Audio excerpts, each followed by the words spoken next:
इस कहानी का शीर्षक है साइलेंट लव और बताया गया है कि कैसे चुपके से वन साइड प्यार करके बहुत कुछ कर सकते हैं। सुबह तिया का घर। सुबह सुबह पानी मुंह पे फेंके जाने के साथ तिया की नींद खुली। उसके ऊपर पानी डालने वाली कोई और नहीं बल्कि उसकी सौतेली बहन लिप्सा थी। चल उठ महारानी, सारा काम कौन करेगा? लिप्सा चिल्लाए। ये रोज का था। तिया देखने में बेशक दुबली पतली थी लेकिन वो बहुत खूबसूरत थी। भगवान ने उसे इतना मासूम और प्यारा चेहरा दिया था कि कोई भी उसे देखकर अपने होश खो बैठता था। लेकिन तिया के चेहरे की तरह उसकी किस्मत खूबसूरत नहीं थी। कॉलेज का सबसे हैंडसम लड़का अव्यांश, जिसकी वो गर्लफ्रेंड थी, वो उसे छोड़ चुका था क्योंकि वो उसे खुद को हाथ नहीं लगाने देती थी और उसके 52 वर्षीय पिता, जिनसे वो इस दुनिया में सबसे ज्यादा प्यार करती थी, उन्होंने पिछली रात ही तिया की सौतेली माँ और सौतेली बहन की बातों में आके उसे बेरहमी से पीटा था। तिया ने खुद की हालत देखी। उसके गालों पर थप्पड़ के निशान थे, शरीर पर मारने के निशान थे। अपनी सौतेली माँ और बहन से तो वो पहले ही नफरत करती थी, लेकिन आज अपने पिता से भी हो गई थी। उसकी सौतेली माँ ईदिया बहुत शातिर औरत थी। वो हमेशा तिया के पापा हृदय के सामने तिया के साथ प्यार से पेश आती थी। लिप्सा भी एक आदर्श बड़ी बेटी और प्यार करने वाली बहन होने का ढोंग करती थी। हृदय घर में ज्यादा नहीं रहते थे। वो अक्सर काम के सिलसिले में बाहर ही रहते थे। वो के कंपनी के ओनर के मैनेजर थे। तिया को हमेशा लगता था कि पापा उससे बहुत प्यार करते हैं, पर कल रात वो भ्रम भी टूट गया। उसके पापा ने उस पर हाथ उठाने से पहले एक बार भी नहीं पूछा कि वो लड़का जो पकड़ा गया था, क्या वो सच में उसका बॉयफ्रेंड था भी या नहीं। बस लिप्सा का रोना धोना सुनकर ही उसे पीटना शुरू कर दिया और सच ये था कि वो लड़का तिया का नहीं बल्कि लिप्सा का बॉयफ्रेंड था। गुस्से में चिल्लाते हुए हृदय ने कहा, तूने एक बार भी मेरी इज्जत की नहीं सोची। तुझे पाल पोस कर बड़ा किया, तेरी हर जरूरत को पूरा किया और उसका ये सिला दिया तूने मुझे। एहसान फरामोश। आज तूने साबित कर ही दिया कि तू मेरी नाजायज औलाद है। बचपन से ही तिया अपनी सौतेली माँ और बहन का जुल्म सह रही थी, लेकिन उसे लगता था कि उसके पापा उसे बहुत प्यार करते हैं। लेकिन आज उन्होंने भी साबित कर दिया था कि वो उनके लिए कोई मायने नहीं रखती। वो बस उनकी एक गलती है जिसका बोझ वो आज तक ढो रहे हैं। इस छोटी उम्र में तिया को आज जिंदगी के 2 सबसे बड़े धोखे मिले थे। पहला, जिस लड़की से वो प्यार करती थी वो उसे छोड़कर किसी और लड़की के साथ अल्पविराम में आ गया था, और दूसरा, उसके पापा ने आज कह दिया था कि वो उनके लिए बस एक बोझ है। रिलेशनशिप। ये सारी बातें तिया के दिल और दिमाग में घूम रही थी और उसकी आंखों से आंसू बहे जा रहे थे। तिया को देख के लिप्सा बोली, अब अगर और मार नहीं खानी है तो ये रोना धोना बंद करो और सीधे काम पर लग जाओ। मुझे बहुत भूख लगी है, तिया रोते हुई बोली। तभी अंदर आते हुए उसकी सौतेली माँ ने कहा, लगता है रात की मार से पेट नहीं भरा और मार खानी है क्या? तिया रोने लगी तो लिप्सा ने उसके बाल पकड़ लिए और बोली, अगर पापा को कुछ भी बताया ना तो तुझे घर से निकलवा दूंगी। बड़ी आए मेरे पर्सनल मामले में टांग अड़ाने वाली। सुना है तेरे बॉयफ्रेंड ने तुझे धोखा दे दिया। तू है ही इस लायक। चल अब ज्यादा नाटक मत कर और सीधे काम पर लग जा, वरना पापा से अगली शिकायत ही करूंगी कि तूने मुझ पे हाथ उठाया। खुद को संभालते हुए तिया बोली, मैं जल्दी से काम कर देती हूँ। दर्द में कराहती हुई तिया किसी तरह से बिस्तर से निकली और बाथरूम से फ्रेश होकर सीधा किचन में चली गई। उसके पापा सुबह सुबह ही एक ऑफिस टूर पर शहर से बाहर जा चुके थे। तिया को अब कुछ दिन अकेले ही इस माँ बेटी के साथ रहना था, इसीलिए जो वो कहे वही करने में भलाई थी। तिया के पूरे शरीर में दर्द हो रहा था। उसका दिल कर रहा था कि वो सुसाइड कर ले, पर वो ऐसा नहीं कर सकती थी। उसे अपनी माँ का सपना पूरा करना था। घर का सारा काम करके भूखी वो अपने कमरे में आ गई। उसे खाना बनाने की इजाजत थी, खाने की नहीं। अकेली अपने कमरे में बैठी तिया रोते हुए बोली, मम्मा आप क्यों मुझे अकेला छोड़कर भगवान के पास चली गई? मुझे क्यों अपने साथ नहीं ले गई? मुझे लगता था पापा मुझसे बहुत प्यार करते हैं, पर वो तो मुझसे बिल्कुल भी प्यार नहीं करते। मैं उनकी नाजायज औलाद हूं ना। वो दोनों भी मुझे बहुत मारते पीटते हैं। वो मुझसे अच्छे से बिहेव नहीं करते। वो तीनों बहुत बुरे हैं। आई प्रॉमिस मम्मा, मैं एक दिन बहुत रिच बनूंगी, फिर दिखाऊंगी कि मैं आपकी बेटी हूँ। ये कहकर तिया एक बार फिर रोने लगी।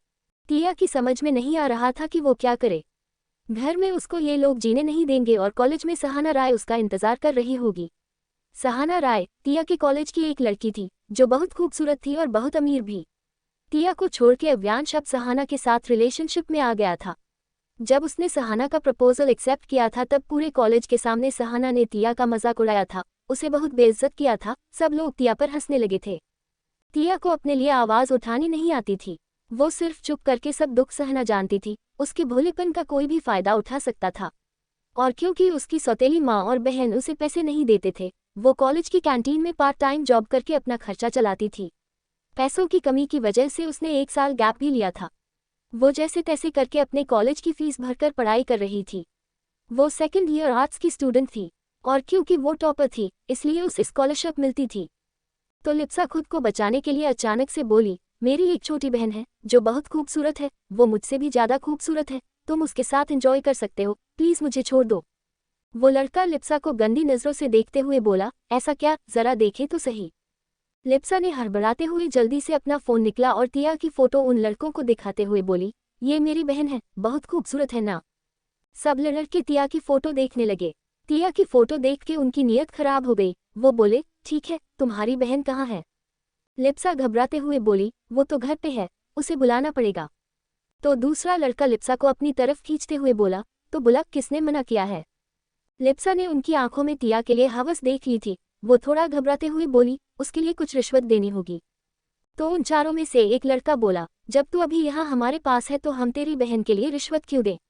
ये कहकर उस लड़के ने लिप्सा को अपनी बाहों में कसकर पकड़ लिया। लिप्सा खुद को हौसला देते हुए थोड़ा सा मुस्कुराए और बोली, मैं तो मिल जाऊंगी लेकिन मेरी बहन, जो तुम सबने देख ही लिया है कि कितनी खूबसूरत है, वो नहीं मिलेगी। उनमें से एक दूसरा लड़का लिप्सा को घूरते हुए बोला, तो तुम अपनी बहन को बेचना चाहती हो? लिप्सा मुस्कुराते हुए बोली, ऐसा ही कुछ समझ लो। तो दूसरा लड़का बोला, 2 सेकंड पहले तक अपनी इज्जत की भीख मांग रही थी और अब अपनी बहन का भाव सेट कर रही है। कितना चाहिए? टिया को देख के लिप्सा ने राहत की सांस ली। लिप्सा बोली, चलो बताती हूँ क्या हुआ है। लिप्सा उसे एक रूम में लेकर गई। वो प्राइवेट रूम था। अंदर जाकर उसने टिया को धक्का दे दिया और बाहर से रूम बंद कर दिया। टिया अंदर फर्श पर गिर गई। उसने अपने सामने 4 लड़कों को देखा जो नशे में धुत थे। एक लड़का बोला, यार ये लड़की तो सच में बहुत खूबसूरत है, आज तो अपनी रात सच में हसीन होने वाली है। उन चारों की भयानक हंसी सुन के टिया के दिल और दिमाग में डर का तूफान उठने लगा और टिया दरवाजे की तरफ भागी, लेकिन वो दरवाजे तक पहुंच नहीं पाई। एक लड़के ने उसका हाथ पकड़ लिया और उसे खींचते हुए अपने पास ले आया। टिया खुद को छुड़ाने के लिए लाख मिन्नतें कर रही थी पर उस लड़के ने उसकी एक न सुनी। वो लड़के उसके साथ बदतमीजी करने लगे थे। टिया जोर जोर से चिल्लाने लगी पर बाकी शोर शराबे में उसकी आवाज़ सुनने वाला कोई नहीं था। दी बचाओ, दी बचाओ, दी। टिया पागलों की तरह चिल्लाने लगी। तभी एक लड़के ने उसे जोर का थप्पड़ मारा और बोला, ज्यादा चिल्ला मत, तुझे अपनी खूबसूरती पर बड़ा घमंड है ना, आज इस घमंड को तोड़ देंगे। एक लड़के ने टिया के कपड़े की बाजू फाड़ दी। टिया रोने लगी। उन लड़कों ने उसके हाथ पकड़ रखे थे। टिया का शरीर धीरे धीरे कमजोर पड़ रहा था, उसकी हिम्मत टूट रही थी। तभी दरवाजा खुला। चारों लड़के दरवाजे की तरफ देखने लगे। टिया ने भी देखा। उन्हें फर्श पर एक परछाई दिखाई दी। फिर उन्होंने सर उठाकर देखा। एक आदमी अंदर आ गया था। टिया के मन में एक उम्मीद जागी। वो चिल्लाते हुए बोली, प्लीज मुझे बचा लो, प्लीज, मैं तुम्हारा एहसान जिंदगी भर नहीं भूलूंगी, प्लीज मुझे इन लोगों से बचा लो। उस कमरे की डिम लाइट में उस आदमी का चेहरा नहीं दिखाई दे रहा था। बस इतना दिख रहा था कि उस आदमी ने ब्लैक कलर का सूट पहना हुआ है, एक वाइट शर्ट और साथ में ब्लैक टाई। उस आदमी ने टिया को देखा। टिया की हालत बहुत खराब थी। उनमें से एक बोला, कोई तूफान आया है क्या? वो ऐसे बोल रहा था जैसे सोकर उठा हो और अब भी नींद में ही हो। वो लड़का उस आदमी का भाई था। उन लोगों ने टिया को देखा। उस आदमी ने अपना कोट उतारा और टिया को ढक दिया। उसका भाई बोला, भाई लगता है सीरियस मामला है, इस लड़की को हम यहाँ नहीं छोड़ सकते, इसको अपने साथ ले चलते हैं, जब इसको होश आ जाएगा तो इसको इसके घर छोड़ देंगे, वैसे आप उठाओगे कि मैं उठाऊं? वो आदमी बोला, उसकी कोई जरूरत नहीं। उसने टिया को अपने बाहों में उठा लिया। वो लोग वहां से बाहर निकल गए। बाहर 4 to 5 लग्जरी मर्सिडीज खड़ी थी। एक आदमी ने उस काले सूट वाले के लिए एक मर्सिडीज का दरवाजा खोला और वो खतरनाक आदमी टिया को अपनी बाहों में लिए गाड़ी में बैठ गया और उसके आदमियों ने दरवाजा बंद कर दिया। देखते ही देखते गाड़ियों का काफिला धूल का गुबार उड़ाता हुआ आंखों से ओझल हो गया। इस काले सूट वाले के बारे में ऐसी अफवाह थी कि उसके पलक झपकाने से ही रातों रात लोग गायब कर दिए जाते थे। कोई मसीहा था। कौन था ये काले सूट वाला और उसने टिया को क्यों बचाया? प्रश्नवाचक चिन्ह। या ये भी था कोई शैतान जिसके चंगुल में अब टिया फंस चुकी थी? क्या टिया अपनी सौतेली माँ और बहन के जुल्म से बच पाएगी? प्रश्नवाचक चिन्ह। अल्पविराम। क्या उसकी जिंदगी में भी खुशियों की सुबह होगी? प्रश्नवाचक चिन्ह। देर रात, मुंबई। वो अनजान आदमी टिया को अजीब नजरों से देख रहा था, जो गाड़ी की सीट पर उसके बगल में बेहोश पड़ी थी। जैसे गाड़ियों का काफिला शहर के ट्रैफिक को चीरता हुआ अपनी मंजिल की तरफ दौड़ रहा था, ये आदमी एक गहरी सोच में डूबा हुआ था। उस आदमी का एक अलग ही रुतबा था। वो शहर का सबसे अमीर इंसान था। उसका में बिजनेस वेपन्स बनाना और उन्हें बेचने का था। वो इंडियन गवर्नमेंट को अपने वेपन्स देता था और विदेशों में भी उन्हें भारी कीमतों पर बेचता था। उसकी कंपनी के बनाए हुए वेपन्स की पूरी दुनिया में भारी मांग थी। विदेशी सरकारें उसकी कंपनी के बनाए हथियारों को खरीदने के लिए कितना भी पैसा बहाने को तैयार थी।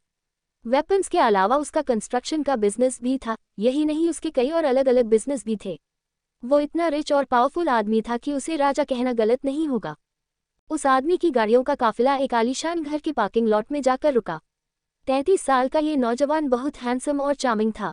चाहे वो आम लड़की हो या फिर किसी अमीर घराने की बेटी, सब उस पर मरती थी। उसके नाम की दीवानगी हर लड़की के दिल में थी। हर कोई उससे शादी करना चाहती थी। पर इस आदमी के बारे में ये अफवाह थी कि उसे लड़कियां पसंद ही नहीं है, वो गे है। पर ऐसा कुछ नहीं था। वो आदमी ही था, बस वो लड़कियों से दूर रहता था। बिजनेस की दुनिया में इस वेपन्स किंग को एक नाम मिला था, मौत का देवता। वो सच में मौत का देवता ही था। अगर उसका दिमाग फिर जाता था तो वो सब कुछ रौंद डालता था। उसके पास लेटेस्ट टेक्नोलॉजी के खतरनाक वेपन्स और डिवाइसेस थे, मतलब वो एक हैकर भी था और इंडिया का वेपन्स किंग भी। आदित्य मन में सवालों का सैलाब आ गया। ये हो क्या रहा है? यहाँ सिचुएशन इतनी क्रिटिकल हो गई है और दादाजी को परपोता या परपोती देखना है। भाई, करना क्या चाहते हो तुम? मुझे तो लगता था कि आप गए हो, या फिर दादाजी को खुश करने के लिए ये सब कह रहे हो। मुझे अच्छे से पता है, आप उस मेकअप की दुकान चार्वी को पसंद नहीं करते, इवन किसी भी लड़की को नहीं करते। फिर अचानक इस लड़की में ऐसा क्या दिखा?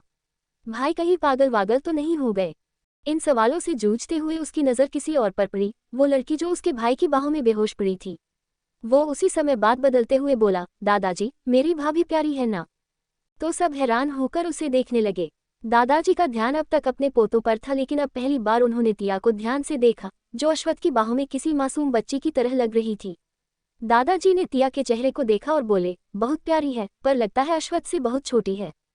अश्वत्थ के जवाब देने से पहले ही आदित्य बोला, अरे क्या फर्क पड़ता है, आजकल एज गैप कॉमन है। प्रियंका चोपड़ा को ही देख लो, अपने से 10 साल छोटे लड़के से शादी की है। वैसे ही भाई 33 के हैं और शायद मेरी भाभी यही कोई 21, 22 या 23 की होगी। आपको तो खुश होना चाहिए, आपके लिए भाई पोता बहू लाए हैं। ये सुनकर दादाजी बोले, बात तो सही है, पर 21, 22, 23 का क्या मतलब है? क्या तुम्हें भी सही उम्र नहीं पता? आदित्य बोला, उम्र जानकर मैं क्या करूंगा, भाई से पूछ लो ना, उनको एग्जैक्ट एज पता होगी। भाई, ये सुनकर सब अश्वत्थ को देखने लगे। अश्वत्थ तिया को बाहों में लिए बिल्कुल शांत खड़ा था। उसी शांत भाव से उसने दादाजी से कहा, बहुत सवाल है आपके मन में, मैं जानता हूँ, सब जवाब दूंगा, लेकिन फिलहाल ये बेहोश हो गई है, तो बाद में बात करते हैं। दादाजी ने अश्वत्थ को देखा और बोले, ठीक है, मैं बहुत खुश हूँ, हम कल बात करेंगे तुम्हारी शादी की। बीच में ही बात काटते हुए अश्वत्थ बोला, डॉक्टर नैना, मैंने आपको इलाज करने के लिए बुलाया है, मेरे गे होने या ना होने का पता लगाने के लिए नहीं। आप प्लीज अपने काम पे ध्यान दीजिए। ये कहकर अश्वत्थ अपने बेडरूम से अटैच्ड बार में चला गया। वहां जाकर वो वाइन पीने लगा। उसके दिमाग में एक नई प्लानिंग शुरू हो चुकी थी, एक अच्छा आइडिया मिल गया था उसे चारवी सहाय से शादी न करने का। चारवी सहाय से शादी न करने की उसकी बहुत बड़ी वजह थी। चारवी जितनी अच्छी दिखती थी उतनी अच्छी थी नहीं, और अश्वत्थ लोगों की नीयत को बहुत अच्छे से पहचान लेता था और चारवी भी उसकी नज़रों से नहीं बच पाई थी। पर चारवी ने उसके दादाजी का दिल जीत लिया था, तो चारवी से शादी न करने की सिर्फ एक ही वजह थी जो उसके दादाजी को मंजूर होती कि वो किसी और से शादी करना चाहता है। उसने तिया की फोटो क्लिक कर रखी थी और कुछ देर पहले ही अपने डिटेक्टिव विक्टर को उसके बारे में इन्फॉर्मेशन निकालने के लिए कह दिया था। तिया फिलहाल उसके लिए खुद को चारवी से बचाने वाली तलवार थी।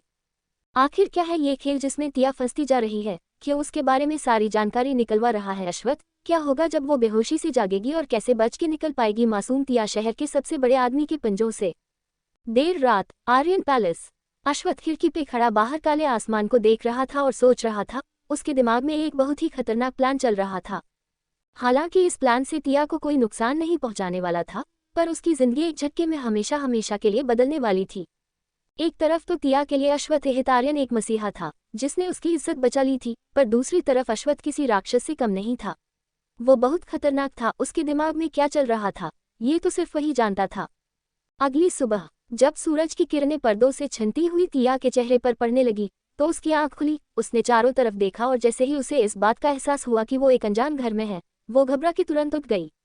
उसने देखा कि उसके शरीर पे कपड़े नहीं हैं, तो उसने खुद को जल्दी से ब्लैंकेट से ढक लिया। दरअसल उसके घावों पर दवाई लगाने के बाद उसे कपड़े नहीं पहनाए गए थे।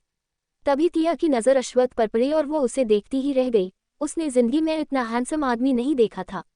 उसके चेहरे पर एक अलग ही नूर था। तिया उसे आंखें फाड़ फाड़ कर देख रही थी। अश्वत्थ बेडरूम के सोफे पर बैठा अपने गोद में लैपटॉप लिए काम कर रहा था। फिर एकदम से टिया को रात की वारदात याद आई और उसे अपनी हालत का एहसास हुआ तो वो घबरा गई और उल्टा पुल्टा सोचने लगी, क्या जिसने उसे बचाया था उसी ने उसका फायदा भी उठाया था। अश्वत्थ का ध्यान अपने लैपटॉप पर से हटा और उसने देखा कि टिया जाग गई है, तो तुम उठ गई। वो लैपटॉप कॉफी टेबल पे रखते हुए बोला। टिया का चेहरा देखते ही वो समझ गया था कि वो क्या सोच रही है। वो उठकर उसकी तरफ आने लगा तो टिया घबरा गई और उसने ब्लैंकेट कसकर पकड़ लिया और पीछे सरकने लगी। अश्वत्थ बैग के पास आया और बोला, तुम्हारे कपड़े मेरी मेड ईशना ने चेंज कर दिए थे और तुम्हारे घावों पर दवाई लगाने के बाद तुम्हें कपड़े नहीं पहनाए गए थे। मैंने तुम्हारे साथ कुछ भी नहीं किया। तभी अश्वत्थ ने टिया के कहा, खाना खाओ अच्छे से। उसने जानबूझकर सर्वेंट से टिया को ज्यादा ब्रेकफास्ट सर्व करने के लिए कहा था ताकि टिया पेट भर के खा सके।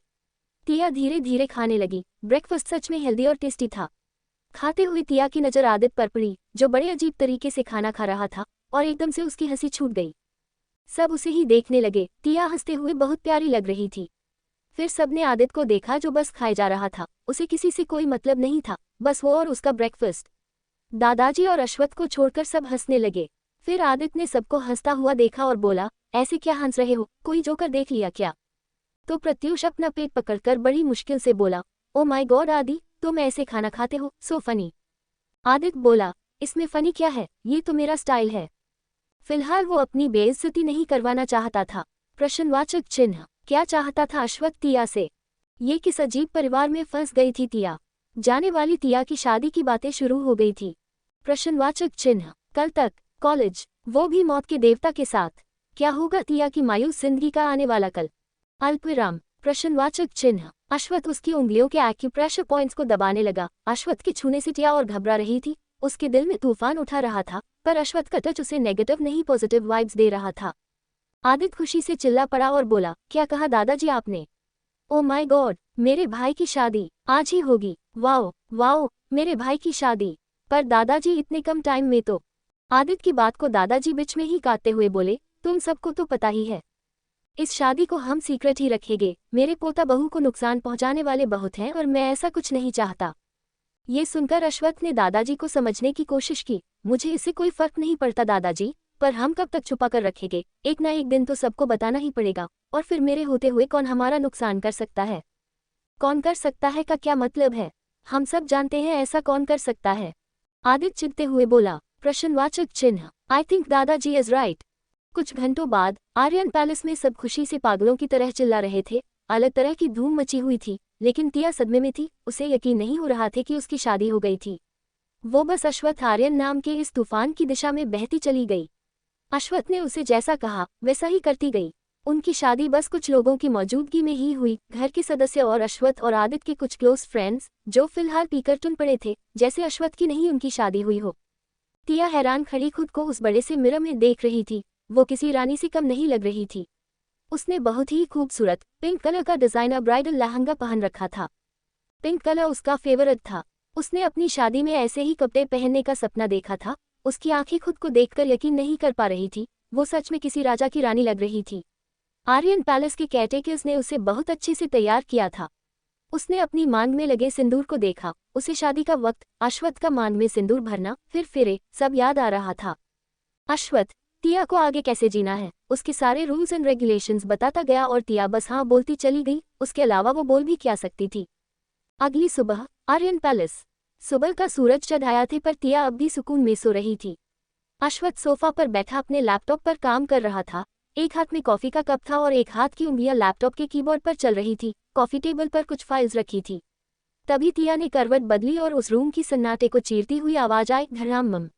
उसके बाद एक और आवाज आए। आवाज टिया के दर्द में चीखने की थी। आर उद्धरण चिन्ह। उसकी चीख सुनकर सब भागकर आए, पर दूर के पास रुक गए। अब्रम बोला, अरे अब तो अश्वत्थ की शादी हो गई है, ऐसे ही मुंह उठाए अंदर नहीं जा सकते। ऐसे जाना मतलब उनकी प्राइवेसी को डिस्टर्ब करना होगा। ओहस बोला, आई थिंक ये चीख किसी और मामले की है। रचित हंसते हुए बोला, तुम्हें बड़ा पता है, खुद तो सिंगल पड़े हो। हम सबको पता है वो अनरोमांटिक आदमी है। आज से पहले कभी उसकी लाइफ में कोई लड़की नहीं रही है, तो खाक कुछ करेगा, उसे ये भी सीखना पड़ेगा। ओहस बोला, मत भूलो तुम भी तो सिंगल हो। और हंसने लगा। आखिर क्यों करी अश्वत्थ की टिया से शादी? क्या ये सिर्फ चार्वी से बचने का एक तरीका था, या फिर सच में अश्वत्थ को टिया पसंद है? क्या अपने इस नए घर में भाभी, बहू, बीवी की भूमिका निभा पाएगी टिया? सुबह आर्यन पैलेस। अश्वथ ने टिया को देखा तो वो डरकर चुप हो गई और सिर नीचे कर लिया। टिया के एकदम से चुप हो जाने पर आदित्य बोला, अरे क्या हुआ भाभी, अभी तो हंस रही थी, अचानक चुप कैसे हो गई? भाई ने आपको इशारों इशारों में डांट तो नहीं दिया? टिया उसे शॉक्ड होकर देखने लगी और हैरान होकर उसके मुंह से निकला, भाभी। तो सब उसे देखने लगे। दादाजी बोले, बेटा तुम मेरे पोते की गर्लफ्रेंड हो ना? ये सवाल सुनकर टिया के पैरों तले जमीन निकल गई। वह चौंक कर बोली, गर्लफ्रेंड किसकी? टिया का सवाल सुनकर अब दादाजी अश्वथ को अजीब ढंग से देखने लगे। सिचुएशन को हाथ से निकलते देख आदित्य अपने भाई के बचाव में हड़बड़ाता हुआ बोला, अरे मेरी प्यारी भाभी, क्या आप भी गुस्सा छोड़ दो? आप इसलिए ऐसा बोल रही हैं ना क्योंकि भाई के साथ आपका झगड़ा हो गया है? डोंट वरी भाभी, भाई आपसे शादी करने वाले हैं, इसलिए तो आपको घर लाए हैं। और भाभी आप चिंता मत करो, चाहे कुछ भी हो जाए मैं हमेशा आपकी साइड हूँ, हम दोनों मिलकर भाई की क्लास लेंगे। उसने अश्वथ को देखा और अपने दादाजी की नजरों से बचते हुए उसे आंख मारी। टिया शॉक्ड रह गई। अश्वथ ने टिया को घूर कर देखा और आंखों ही आंखों में कह दिया, शायद तुम भूल रही हो कि तुम्हारे ऊपर 1 करोड़ का कर्जा है जो तुम चुका नहीं सकती, तो इसलिए बेहतर होगा कि मैं जैसा कहूँ वैसा करो। मेरी हाँ में हाँ मिलाओ। अश्वथ उसकी उंगलियों के एक्यूप्रेशर पॉइंट्स को दबाने लगा। अश्वथ के छूने से टिया और घबरा रही थी। उसके दिल में तूफान उठा रहा था, पर अश्वथ का टच उसे नेगेटिव नहीं पॉजिटिव वाइब्स दे रहा था। आदित्य खुशी से चिल्ला पड़ा और बोला, क्या कहा दादाजी आपने? ओ माय गॉड, मेरे भाई की शादी आज ही होगी। वाओ वाओ, मेरे भाई की शादी। पर दादाजी इतने कम टाइम में तो?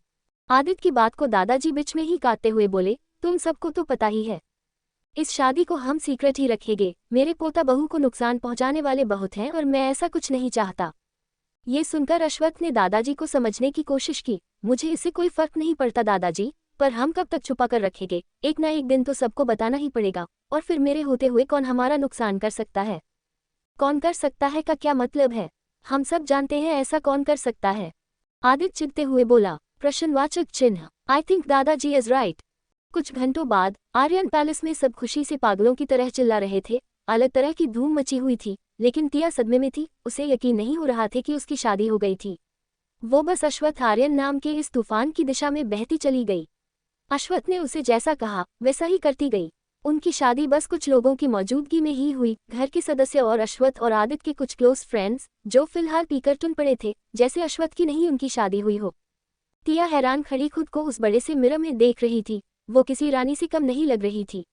उसने बहुत ही खूबसूरत पिंक कलर का डिजाइनर ब्राइडल लहंगा पहन रखा था। पिंक कलर उसका फेवरेट था। उसने अपनी शादी में ऐसे ही कपड़े पहनने का सपना देखा था। उसकी आंखें खुद को देखकर यकीन नहीं कर पा रही थी। वो सच में किसी राजा की रानी लग रही थी। आर्यन पैलेस के कैटेकर्स ने उसे बहुत अच्छे से तैयार किया था। उसने अपनी मांग में लगे सिंदूर को देखा। उसे शादी का वक्त, अश्वथ का मांग में सिंदूर भरना, फिर फेरे, सब याद आ रहा था। अश्वथ टिया को आगे कैसे जीना है उसके सारे रूल्स एंड रेगुलेशंस बताता गया और टिया बस हाँ बोलती चली गई। उसके अलावा वो बोल भी क्या सकती थी। अगली सुबह आर्यन पैलेस। सुबह का सूरज चढ़ आया थे, पर टिया अब भी सुकून में सो रही थी। अश्वथ सोफा पर बैठा अपने लैपटॉप पर काम कर रहा था। एक हाथ में कॉफी का कप था और एक हाथ की उंगलियां लैपटॉप के कीबोर्ड पर चल रही थी। कॉफी टेबल पर कुछ फाइल्स रखी थी। तभी टिया ने करवट बदली और उस रूम की सन्नाटे को चीरती हुई आवाज आई, धड़ाम। उसके बाद एक और आवाज आई। आवाज टिया के दर्द में चीखने की थी। आय उद्धरण चिन्ह। उसकी चीख सुनकर सब भागकर आए, पर दूर के पास रुक गए। अब्रम बोला, अरे अब तो अश्वथ की शादी हो गई है, ऐसे ही मुंह उठाए अंदर नहीं जा सकते। ऐसे जाना मतलब उनकी प्रिवेसी को डिस्टर्ब करना होगा। ओहस बोला, आई थिंक ये चीख किसी और मामले की है। रचित हंसते हुए बोला, तुम्हें बड़ा पता है, खुद तो सिंगल पड़े हो। हम सबको पता है वो अनरोमांटिक आदमी है। आज से पहले कभी उसकी लाइफ में कोई लड़की नहीं रही है, तो खाक कुछ करेगा, उसे ये भी सीखना पड़ेगा। ओहस बोला, मत भूलो तुम भी तो सिंगल हो। और हंसने लगा। आखिर क्यों करी अश्वथ की टिया से शादी? क्या ये सिर्फ चार्वी से बचने का एक तरीका था, या फिर सच में अश्वथ को टिया पसंद है? क्या अपने इस नए घर में भाभी, बहू, बीवी की भूमिका निभा पाएगी टिया? ओरियन चिढ़कर बोला, अरे अब बस भी करो, हम सब सिंगल हैं और इसकी वजह है हमारे बिग बॉस। लेकिन अब वो मैरिड हैं और अनरोमांटिक भी, लेकिन हमारी यंग मैडम तो रोमांटिक होंगी, वो तो सेड्यूस कर सकती है ना। ओरियन अश्वथ का चीफ बॉडीगार्ड था। सिल्वर कलर के बाल और कानों में छोटे छोटे इयररिंग। ओरियन बहुत गुड लुकिंग लगता था। जहां अश्वथ के कमरे के बाहर ये सब बातें चल रही थी, वही कमरे के अंदर टिया दर्द से कराहने लगी। पर अश्वथ बिल्कुल शांत था। वो बिना किसी एक्सप्रेशन के टिया को देख रहा था। उसने पूछा, क्या तुम कोई सपना देख रही थी? टिया ने अश्वत्थ की बात का जवाब नहीं दिया क्योंकि उसका ध्यान कहीं और था। मेरे कपड़े किसने बदले? टिया अपने आप से पूछ रही थी। उसने शादी का जोड़ा नहीं पहन रखा था और उसे अच्छे से याद था कि वो शादी के जोड़े में ही अश्वत्थ के रूल्स एंड रेगुलेशन सुनते सुनते सोफा पर ही सो गई थी। वो हकलाते हुए बोली, सर क्या आपने मेरे कपड़े? ये सुनते ही वो जोर से चिल्लाए और इस बार दरवाजे के पीछे खड़े लोगों से रहा नहीं गया और वो सब बिना इजाजत आतंकवादियों की तरह अंदर घुस आए। उन सबको देख के अश्वत्थ चौंक गया। आदित्य डरते हुए बोला, सॉरी भाई, हमें गलत मत समझना, पर हमसे रहा नहीं गया। भाभी क्यों चिल्ला रही थी? कहीं आपने उनके साथ कुछ किया तो नहीं? वो हंस बोला, बिग बॉस क्या हुआ? अश्वत्थ को इन लोगों पर गुस्सा आ रहा था। ओरियन ने टिया को देखा और बोला, अरे हम लोग गलत टाइम पर आ गए, चलो चलो। आदित्य जाने को राजी नहीं था। उसने पूछा, ऐसे कैसे चले? पहले पता तो चले हुआ क्या है? अश्वत्थ चिढ़ते हुए बोला, कुछ नहीं हुआ है, तुम्हारी भाभी बेड से गिर गई। अश्वत्थ की इरिटेशन को समझते हुए ओरियन सबको धक्का देते हुए कमरे से बाहर निकाल लाया। आदित्य, जिसको ओरियन जबरदस्ती बाहर लाया था, बोला, क्या कर रहे हो? ओरियन उसे समझाते हुए बोला, अरे यंग मैडम भी यहाँ रहती है, हमें अब पहले जैसे बेशर्मों की तरह वहां मुंह उठाए नहीं जाना चाहिए। आदित्य मजाक करते हुए बोला, तो क्या शर्म से जाना पड़ेगा? प्रत्यूष का आदित्य को पकड़कर पीटने का मन कर रहा था। हमेशा से आदित्य के दिमाग की वायरिंग अलग ही थी, वो हमेशा से अलग ही सोचता था। प्रत्यूष ने खुद को शांत किया और बोला, अरे मेरे भाई, तेरा भाई अब शादीशुदा है, उसकी एक खूबसूरत बीवी है, उनके पर्सनल अलोन टाइम में हम उन्हें डिस्टर्ब नहीं कर सकते ना। पर मेरा भाई तो अनरोमांटिक है। ये कहकर प्रत्यूष की बात को आदित्य ने काट दिया। ओरियन दोनों को डांटते हुए बोला, चुप, अब चलो। और सभी आदित्य को उठाकर ले गए। कमरे में टिया चीखते हुए बोली, आप ऐसा कैसे कर सकते हैं? आप मुझे उठा भी तो सकते थे, आपने क्यों मेरे कपड़े बदले? अश्वत्थ ने उसे ऊपर से नीचे तक देखा और शांत होकर बोला, क्यों? मैं तुम्हारे कपड़े चेंज क्यों नहीं कर सकता? शायद तुम भूल रही हो तुम मेरी बीवी हो, तो इतना हक तो है ना मेरा। ये सुनकर टिया चुप हो गई। अश्वत्थ अजीब ढंग से मुस्कुराते हुए बोला, इतना शर्मिंदा होने की जरूरत नहीं है, मैंने ही देखा है, किसी और ने नहीं। ये सुन के टिया का मन कर रहा था कि वो वहीं पर गड्ढा खोदकर उसमें गिर जाए या फिर धरती फट जाए और वो उसमें समा जाए। अश्वत्थ ने टिया को प्रिंसेस नाइट गाउन पहना दिया था। टिया के गाल शर्म से लाल हो गए थे। वो फर्श को देख रही थी और वहीं अश्वत्थ बेशर्मों की तरह कुछ भी बोले जा रहा था। अश्वत्थ ने उसकी मन की बात जान ली थी। वो उसे छेड़ते हुए बोला, मेरे घर में गड्ढा खोदने की कोशिश मत करना, समझ गई? और मरने की तो बिल्कुल भी मत सोचना। ये सुनकर टिया शॉक्ड रह गई कि अश्वत्थ को कैसे पता चला कि वो वही सोच रही थी। पूरी दुनिया में सबको लगता था कि अश्वत्थ एक बहुत ही अनरोमांटिक पर्सन है। इनफैक्ट उसके दोस्तों और भाई को भी यही लगता था। उन्हें क्या पता था कि उनका ये दोस्त इतना बेशर्म भी हो सकता है। और अश्वत्थ खुद भी हैरान था कि वो क्या बके जा रहा है और किस लिए। उन्हें क्या पता था कि उनका ये दोस्त इतना बेशर्म भी हो सकता है। और अश्वत्थ खुद भी हैरान था कि वो क्या बके जा रहा है और किस लिए। उसने टिया को देखा और बोला, तुम्हें पता है ना क्या करना है? टिया चुप खड़ी उसे देखती रही।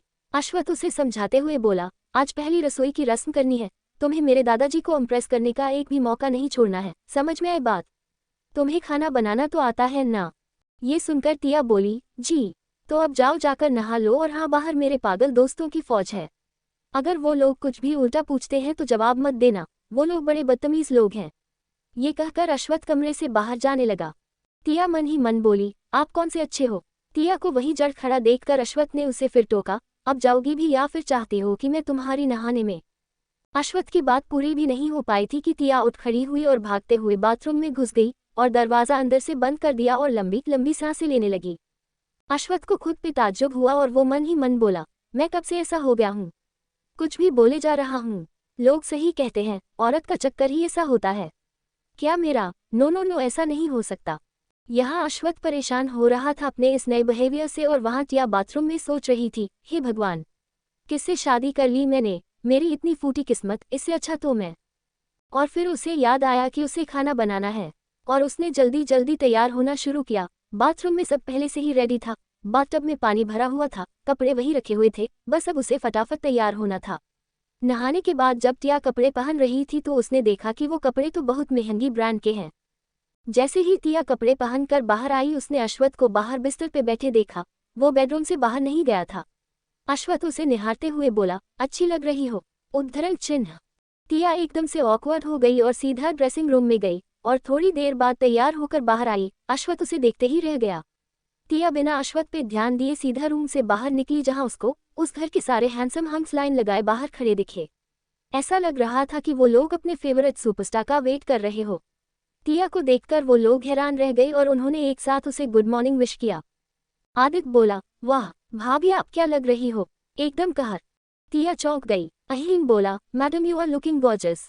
टिया समझ नहीं पा रही थी कि वो इस तारीफ के जवाब में क्या कहे। आदित्य अपने कॉलर को ऊपर करते हुए अहीम से बोला, आखिर भाभी किसकी है? अब भाभी आप जल्दी से अपनी रसोई का काम करेगी, हम सभी प्राणी बहुत भूखे हैं। कृपया करके हम पर उपकार करें और हमें भोजन प्रदान करें। ये सुनकर टिया खिलखिलाकर हंस पड़ी। तभी जॉन्सी आए और टिया को अपने साथ ले गई। फिर सारे आदमी बिना रोक टोक के रूम में हड़बड़ाते हुए एक दूसरे पर गिरते पड़ते अश्वत्थ के कमरे में घुस गए। अपने घर के सिली हैंडसम मैन का छिछोरापन देख के अश्वत्थ बोला, तुम लोगों में सब्र नाम की चीज नहीं है। कोई ऐसे कमरे में आता है क्या? प्रत्युष बोला, ओह रियली बॉस। उद्धरण चिन्ह। ओजस प्रत्युष की बात से हिम्मत लेते हुए बोला, और नहीं तो क्या, एक बात बताओ, आपके और यंग मैडम के बीच कुछ हुआ भी या नहीं? आदित्य एक्साइटेड होकर बोला, भाई जल्दी बताओ ना, मैं चाचा बनने के लिए और ज्यादा वेट नहीं कर सकता। ये सुनकर अश्वत्थ ने उन्हें घूर कर देखा और बोला, बैड मैनर्स। अब्रम बोला अश्वत्थ की बात को नकारते हुए बोला, बैड मैनर्स गया भाड़ में, हमें जवाब चाहिए, अभी के अभी। एक तो किसी को बिना बताए उस लड़की को अपनी गर्लफ्रेंड अनाउंस कर दिया, फिर लगे हाथ दूसरे दिन शादी भी कर ली, तो जाहिर सी बात है कि उसे तुम पसंद करते होगे पहले से ही। अश्वत्थ सबसे परेशान होते हुए बोला, मैं उसे नहीं जानता, बस इतना बता सकता हूँ कि फिलहाल मेरे पास उसके साथ रहने का एक सॉलिड रीजन है। वो मेकअप की दुकान चारवी सहाय, एम आई राइट? जैसे ही यह बात कमरे में गूंजी, सबने देखा कि यह कौन बोला। ये बात रचित के मुंह से निकली थी। अश्वत्थ ने गुस्से से घूर के रचित को देखा। प्रत्युष एकदम चिढ़ गया और नाराज होते हुए बोला, क्या सुबह सुबह किसका नाम ले लिया? अब मेरा पूरा दिन खराब जाएगा। वैसे ही उसकी शक्ल देखकर मुझे बहुत बुरा फील होता है। उस चालबाज औरत का जिक्र मत किया करो यार। आदित्य कंफ्यूज्ड था। उसने अश्वत्थ से पूछा, तो क्या चारवी सहाय से पीछा छुड़ाने के बाद आप मेरी इतनी प्यारी और छोटी सी भाभी को छोड़ देंगे? अश्वत्थ ने गुस्से से बोला, ऐसा किसने कहा कि मैं उसे छोड़ने वाला हूँ? मैं किसी का हाथ पकड़ने के बाद कभी नहीं छोड़ता, ये सबको पता है। ओरियन ने अश्वत्थ से पूछा, वैसे आपको नहीं लगता कि यंग मैडम बच्ची जैसी दिखती है? ओरियन की बात को सपोर्ट करते हुए ओजस बोला, हाँ उसकी एज पता कर लेना यार, क्या पता 18-19 की निकली तो। वो 23 साल की है। अश्वत्थ ने चिल्ला के कहा। ओरियन बोला, गुस्सा क्यों हो रहे हो, मैं तो बस पूछ रहा था, वो 23 की, तुम 33 के, वाह क्या बात है, इतनी छोटी लड़की। अश्वत्थ इस बात से बिल्कुल ही चिढ़ गया और बोला, क्यों खुश नहीं हो तुम लोगों को सिंगल नहीं रहना पड़ेगा। प्रत्युष हंसते हुए बोला, भाई हम तो तुम्हारे बच्चे देखने के बाद ही शादी करेंगे। अश्वत्थ अपनी इस फौज से परेशान हो चुका था। उसने मन ही मन सोच कि उसने ऐसे कौन से अच्छे काम किए हैं जो उसे ऐसे दबंग बागर बिल्ले मिले हैं। रचित फिर अपने शरारती अंदाज में बोला, बताए न बॉस, और दांत दिखाते हुए हंसने लगे। अश्वत्थ उसे डांटते हुए बोला, बत्ती सी दिखाना बंद करो, वो अभी बहुत छोटी है और अभी तक उसका ग्रेजुएशन भी कंप्लीट नहीं हुआ है। इस समय ये सारी बातें करना सही नहीं है। अहीम को अश्वत्थ की बात समझ आई और वो बोला, बात तो सही है, पर यंग मैडम का नाम क्या है? ओजस ने पूछा। और आगे, और इससे पहले कि अहीम आगे पढ़े ओजस ने उससे फाइल ले ली और खुद पढ़ने लगा। नाम टिया आनंद अग्रवाल, पिता हृदय अग्रवाल, माँ योजक चिन्ह उज्ज्वल आनंद, उद्धरण चिन्ह क्या? अहीम जोर से चिल्लाया और उसने हैरान होते हुए पूछा, माँ का नाम उज्ज्वल आनंद? ओ माय गॉड, उज्ज्वल आनंद। आदित्य जो अब बहुत एक्साइटेड था वो बोला, हमारे पास भी उनकी बहुत सारी पेंटिंग्स हैं, मॉम ने खरीदी थी। सबकी बात को ध्यान से सुनता हुआ अश्वत्थ बोला, उज्ज्वल आनंद अब इस दुनिया में नहीं है। ये सुनकर सब शॉक्ड रह गए। अहीम फाइल को आगे पता रहा और हैरान होते हुए बोला, यंग मैडम की सौतेली माँ और सौतेली बहन भी है। ये क्या चक्कर है? और ये हृदय अग्रवाल तो बड़ा कमीना निकला, शादीशुदा होते हुए भी मिस आनंद के साथ चक्कर चलाया। बेचारी ने अपना करियर छोड़ दिया उनके लिए। ओ माय गॉड, प्यार लोगों से क्या क्या करवाता है। और एक और बहुत खास बात, यंग मैडम उनकी नाजायज औलाद है।